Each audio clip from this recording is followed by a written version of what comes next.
Hi hello నమస్తే నేను మీ లక్ష్మీ చౌదరిని వెల్కమ్ టు మిస్టీ మాధురిములు Telugu audio stories Brindavana part 75తో మీ ముందుకు వచ్చేసాను. కథలోకి వెళ్ళే ముందు వీడియోకి లైక్స్ హైప్స్ ఇవ్వడం మర్చిపోకండి యార్. ఎన్నిసార్లు చెప్పినా మీరు అది మాత్రం అస్సలు పట్టించుకోవడం లేదు. ఇక కథలోకి వెళ్దాం. అమృత కొట్టిన దెబ్బకి వెళ్ళి శివ్ కాళ్ళ ముందు పడింది రాగిని. అదే టైంలో ఐషు శ్రావణికి సైగ చేయడంతో దివ్య పక్కకు వెళ్ళింది. శ్రావణి కాలు మీద కాలు వేసుకొని కూర్చొని నిప్పులు చెరిగే కళ్ళతో తననే తీక్షణంగా చూస్తున్న శివుని చూస్తే ఆ క్షణం నిజంగానే ఎదురుగా సింహం కూర్చుందా అన్నట్లుగా అనిపించింది రాగినికి. శివుని అలా చూడగానే ఒక్కసారిగా ఒంట్లో వణుకు స్టార్ట్ అయింది రాగినికి. అదే టైంకి మైక్ పద్మినిని ఈడ్చుకొని వచ్చి రాగిని పక్కన పడేశాడు.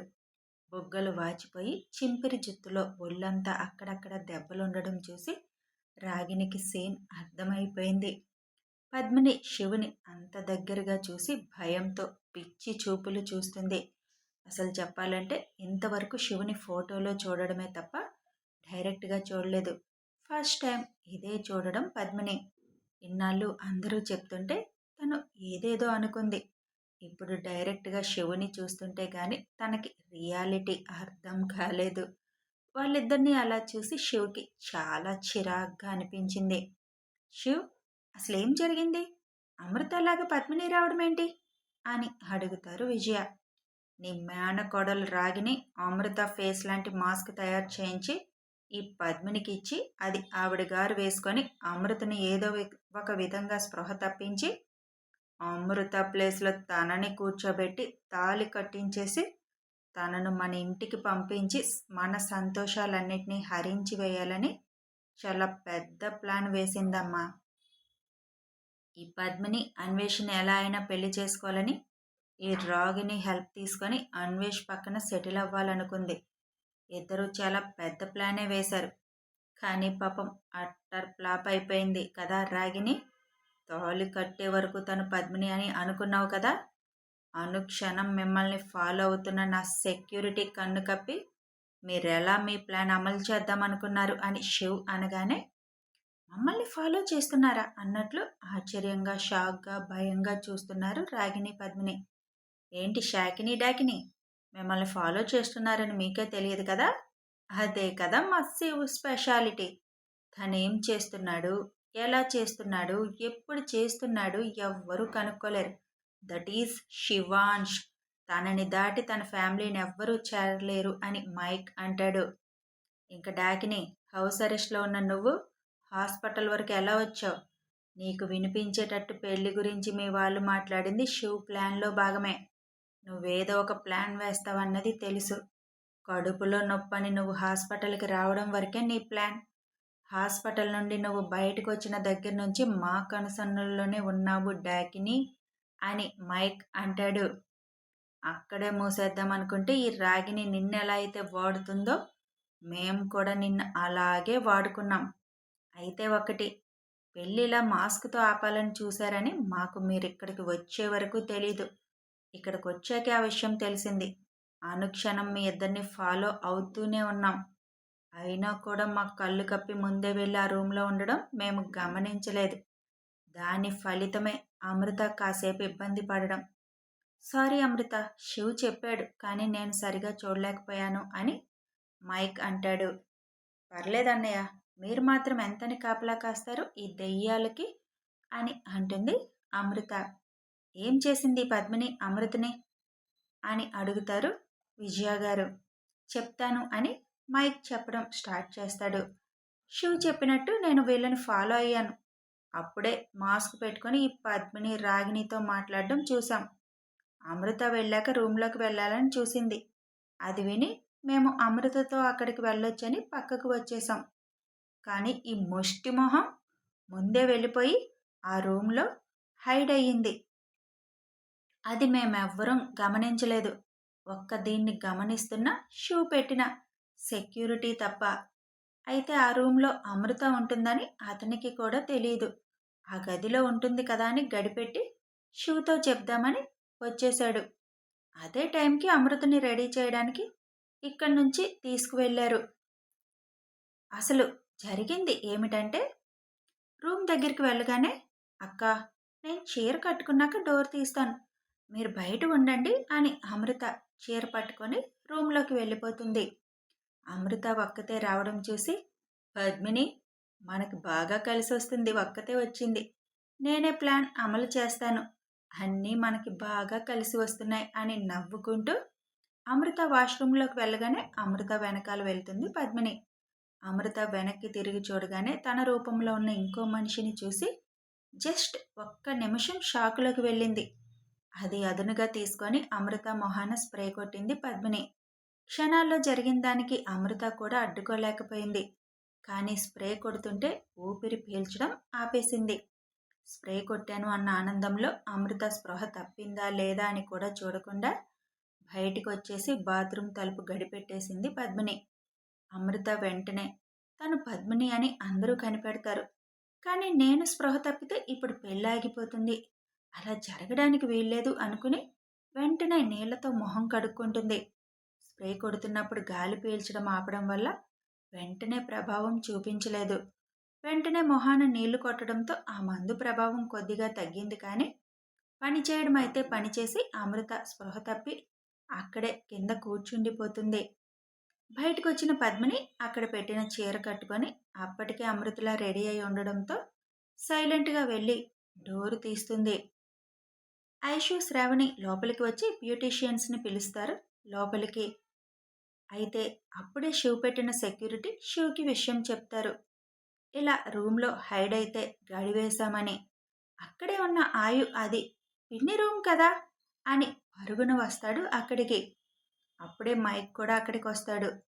పద్మిని కోసం మొత్తం వెతికి ఇదెక్కడికి తప్పించుకుంది ఇంతలోనే, ఒకవేళ అమృత రూమ్లోకి వచ్చేసిందా నా కళ్ళు కప్పి అనుకొని అక్కడికి వస్తాడు.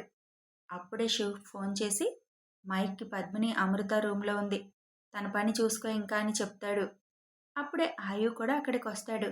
మామ, ఆ బ్యాడ్ ఆంటీ పిన్ని రూమ్లోనే ఉంది అని లోపలికి వచ్చేస్తాడు ఆయు. తన వెనక పిల్లలందరూ కూడా వస్తారు. అప్పటికే లోపలికి వచ్చిన దగ్గర నుంచి ఐషుకి అమృతని చూస్తే డౌట్గా అనిపిస్తుంది. వదిన, హైట్ ఏంటి డిఫరెంట్గా కనిపిస్తుంది అమృత అని అంటుంది శ్రావణితో. కూర్చోవడం వల్ల అలా అనిపిస్తుందేమోలే అని అంటుంది పెద్దగా గమనించని శ్రావణి. నాకెందుకు తన కళ్ళు కానీ మొహం కానీ చాలా డిఫరెంట్గా అనిపిస్తుంది వదిన. అమృతలాగా ఏమాత్రం అనిపించడం లేదు. అమృత రూపంలో ఉన్న పద్మిని దగ్గరికి వెళ్ళి, ఎవరు నువ్వు, మా అమృత ఎక్కడా అని ఐషు అడుగుతుండగా లోపలికి వచ్చిన ఆయు ఒక్క క్షణంలో తన పద్మిని అని గుర్తుపట్టి, బుజ్జమ్మ, తను పేట ఆంటీ అని చెబుతాడు. శ్రావణి ఆశ్చర్యపోతూ, మరి మొహం అని అడుగుతుంది. మాస్క్ పెట్టుకొని తగలడింది అమృతల అని లోపలికి వస్తూ అంటాడు మైక్. మరి అమృత ఎక్కడ అని శ్రావణి ఆ రూమ్ అంతా వెతికి డౌట్ వచ్చి వాష్రూమ్లోకి వెళ్తుంది. అక్కడ అమృత స్పృహ తప్పి పడి ఉండడం చూసి మైక్ అని కేకేస్తుంది. మైక్ వెళ్ళి అమృతని తీసుకొని రూమ్లోకి వస్తాడు. విహాన్, నువ్వు వెళ్ళి మీ కిరణ్ పెదనాన్ని మెడికల్ కిట్ పట్టుకొని అర్జెంటుగా రమ్మని చెప్పు, సైలెంట్గా, ఎవరికీ తెలియకుండా అని ఐషు చెబుతుంది. ఓకే అత్తా అని విహాన్ అక్కడి నుంచి వెళ్తాడు. ఐషు పద్మిని దగ్గరికి వెళ్ళి లాగిపెట్టి గ్యాప్ ఇవ్వకుండా 2 బొగ్గలు బూరెలు అయ్యేలా వాయించి పెడుతుంది. ఎంత ధైర్యం ఉంటే అమృతలా మారాలి అని ప్రయత్నించావు? మాస్క్ పెట్టుకున్నంత మాత్రాన నిన్ను గుర్తుపట్టలేమనుకున్నావా? రూమ్లోకి వచ్చిన క్షణమే నాకు తేడా కొట్టింది. నాకే ఇలా ఉందంటే నా మొగుడు ఒక్క సెకండ్లో నువ్వు అమృతవి కాదని పసిగట్టేస్తాడు. ఏ ధైర్యంతో ఈ వేషం వేసుకొని పీటల మీదకి వచ్చేద్దామనుకున్నావు? బుద్ధి అనేది రాదా మీకు అసలు? ఇదంతా ఆ దరిద్రపురాని ప్లానే కదా? దానికి నీకు ఇద్దరికీ ఈ రోజుతో భూమి మీద నూకలు చెల్లిపోయాయి అని కోపంగా మళ్ళీ కొట్టబోతుంటే, దాన్ని నాకు వదిలేసి అమృత సంగతి చూడు, టైం అవుతుంది అని అంటుంది శ్రావణి. అప్పుడే కిరణ్ కిట్ పట్టుకొని ఏమైంది అనుకుంటూ లోపలికి వస్తాడు. అన్నా, ముందు మత్తుపోవడానికి యాంటీడోస్ తొందరగా ఇంజెక్ట్ చేయి అని చెబుతుంది ఐషు. కిరణ్కి విషయం అర్థమై వెంటనే ఇంజెక్షన్ చేస్తాడు. అప్పటికే ఐషు అమృత బొగ్గలు తడుతూ ఉంటుంది. తడిగుడ్డ తెచ్చి మొహం తుడుస్తూ, అమృత లేరా అని లేపడానికి ప్రయత్నం చేస్తుంది ఐషు. వాళ్ళ ప్రయత్నం ఫలించి అమృత కళ్ళు తెరుస్తుంది. అక్క, నాలాగే సేమ్ ఆ పద్మిని వచ్చింది అని అంటూ లేచి కూర్చుంటుంది. అదంతా మేం చూసుకుంటాంలే అని అమృతతో వాటర్ ఫుల్లుగా తాగిస్తుంది. ఒక 5 నిమిషాలకి అమృత సెట్ అవ్వగానే తనని రెడీ చేయండి ఫాస్ట్గా అని చెప్తుంది అక్కడున్న బ్యూటీషియన్లకి. అమృత చీర పద్మిని కట్టుకొని ఉండడంతో శ్రావణి తనని వాష్రూంలోకి తీసుకుపోయి, ఇది మా అన్వేష్ తన భార్య కోసం మొదటిసారి సెలెక్ట్ చేసిన చీర. ఇది అమృతకి చాలా ఇష్టం, అందుకే తీయాల్సి వస్తుంది. ఈ చీర ఎలా నీకు సొంతం కాదో అన్వేష్ కూడా అంతే. అసలైతే నువ్వు కట్టుకున్న చీర కట్టుకోవడం మాకు ఇష్టం లేదు, కానీ ఇది అన్వేష్ ఇష్టపడి కొన్న చీర అని మొత్తం బట్టలన్నీ ఇప్పించి అమృతకి ఇస్తుంది తీసుకొచ్చి. పక్క రూమ్లోకి వెళ్ళి అమృత ఐషు హెల్ప్తో శారీ కట్టుకొని వస్తుంది. ఈలోపు పద్మినికి తను తెచ్చుకున్న లంబాడీ డ్రెస్ వేసి, ఈ వేషమే కరెక్టే నీకు, మాస్క్ పెట్టుకుంటే అమృతవి అయిపోతావా, నువ్వు ఈ మాస్క్ పెట్టుకుని మా అందరి కళ్ళు కప్పొచ్చేమో, మా అన్న కళ్ళు మాత్రం కప్పలేరు అని పద్మిని జుట్టు పట్టుకొని గోడకేసి 4 బాదులు బాదిద్ది శ్రావణి. బయటికి తీసుకొచ్చి రూంలోకి తోస్తుంది.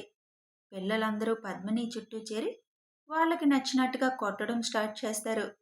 నీ పాపం పండెను నేడు, నీ భరతం పడతా చూడు అని మైక్ పాట పాడుతూ ఉంటాడు. ఈలోపు అమృతని రెడీ చేసేస్తారు. కళ్ళు ఎర్రగా ఉంటాయి అమృతకు. అదేం చేసినా 1 గంట వరకు అలాగే ఉంటాయని తెలుసు కాబట్టి దానికేం చేయలేక, ఏమన్నా ఇబ్బందిగా అనిపిస్తుందా అమృత అని అడుగుతుంది ఐషు. అదేం లేదక్క, కాకపోతే తలంతా భారంగా ఉంది అని అంటుంది. కాసేపు అలాగే ఉంటుంది. యాంటీడోస్ పనిచేసే కొద్దీ ఆ పెయిన్ కూడా తగ్గిపోతుంది అని చెబుతుంది ఐషు. పద్మినిని శుభ్రంగా కుమ్మేసి అదే రూమ్లో ఒక మూలన పడేస్తారు. అదే టైంకి పద్మిని ఫోన్కి మెసేజ్ వస్తుంది. అక్కడే ఉన్న ఆయు అది తీసుకొని మెసేజ్ చూస్తాడు. గుడ్ల గోప ఆంటీ పని ఎంతవరకు వచ్చిందని మెసేజ్ చేసింది అని చెబుతాడు ఆయు. అప్పటికే మైక్ శివ్కి జరిగిందంతా ఫోన్ చేసి చెప్తున్నాడు. ఆయు మాట విన్న శివ్ ఆయుకి ఫోన్ ఇవ్వు అంటాడు. స్పీకర్ ఆన్లోనే ఉంది అని చెప్పడంతో, ఆ ఫోన్లో నేను చెప్పినట్టు మెసేజ్ చేయి ప్రిన్స్ అని ఏం చేయాలో చెప్పి కాసేపు ఆ మాయలోనే ఆవిడ గారిని ఉంచుదాం, తనంతట తానే బయటపడేలా అని అంటాడు. కన్నా, అవసరమా, దాన్ని కూడా 4 పీకితే అయిపోయేదానికి అని అంటుంది ఐషు. ఇప్పుడు పెళ్లి జరగనివ్వు బుజ్జి, పెళ్లిలో డిస్టర్బెన్స్ నాకు నచ్చదని నీకు తెలుసు కదా, ఇప్పుడు తన గురించి ఎత్తితే కాసేపు ఇక్కడ గందరగోళంగా ఉంటుంది కదా, ముందు పెళ్ళి అయిపోనిద్దాం, గందరగోళంలో ముహూర్తం దాటిపోతే నాకు నచ్చదు అని అంటాడు శివ్. సరే కన్నా అని అంటుంది ఐషు. శివ్ చెప్పినట్టుగా మెసేజ్లు చేస్తాడు ఆయు. ఆ మెసేజ్ చూసి రాగిని నవ్వుకోవడం చూసి కార్నర్ స్మైల్తో, ఎంతసేపు నవ్వుకుంటావో నవ్వుకో అని అనుకుంటాడు. టైం అవడంతో అమృతని తీసుకొని వస్తారు బయటికి. అది జరిగింది అని మొత్తం చెప్పి ముగిస్తాడు మైక్. ఓసి ముష్టి మొహాలు, ఇంతకు తెగించారా అని అందరూ అసహ్యంగా చూస్తూ ఉంటారు వాళ్ళ వైపు.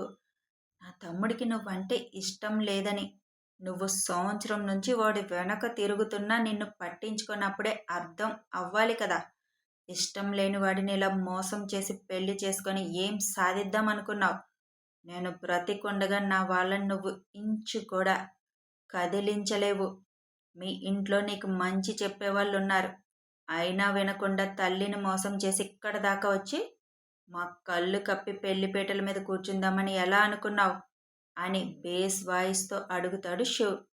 ఆ వాయిస్కే పద్మినికి వణుకు వస్తుంది.